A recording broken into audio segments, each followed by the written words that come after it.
IPL 2026లో Lucknow super Giants పతనం కొనసాగుతోంది. Kolkata night రైడర్స్తో జరిగిన ఉత్కంఠభరిత పోరులో సూపర్ ఓవర్ వరకు పోరాడి ఓడిపోవడంతో లక్నో వరుసగా 5వ పరాజయాన్ని మూటగట్టుకుంది.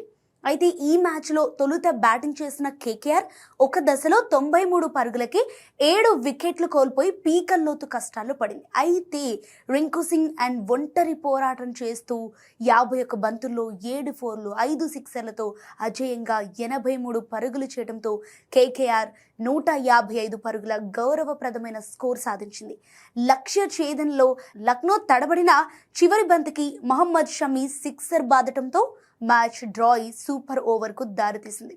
అయితే సూపర్ ఓవర్లో లక్నో జట్టు ఘోరంగా విఫలమైంది. కేవలం 2 పరుగులు మాత్రమే చేసి ఐపీఎల్ చరిత్రలోని అత్యల్ప స్కోర్లలో ఒకటిగా నిలిచింది. అనంతరం కేకేఆర్ సులభంగా విజయాన్ని అందుకుంది. మ్యాచ్ అనంతరం లక్నో కెప్టెన్ రిషబ్ పంత్ ఆవేదన వ్యక్తం చేస్తూ జట్టుకు విరామం అవసరమని, ప్రతి ఆటగాడు బాధ్యత తీసుకోవాలని వ్యాఖ్యానించాడు.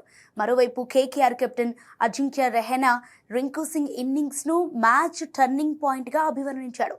బ్యాటింగ్లో మెరుపులు మెరిపించడమే కాకుండా ఫీల్డింగ్లో 4 కీలక క్యాచ్లు పట్టి సూపర్ ఓవర్లో విన్నింగ్ షాట్ కొట్టిన రింకు సింగ్ మ్యాచ్ హీరోగా నిలిచాడు.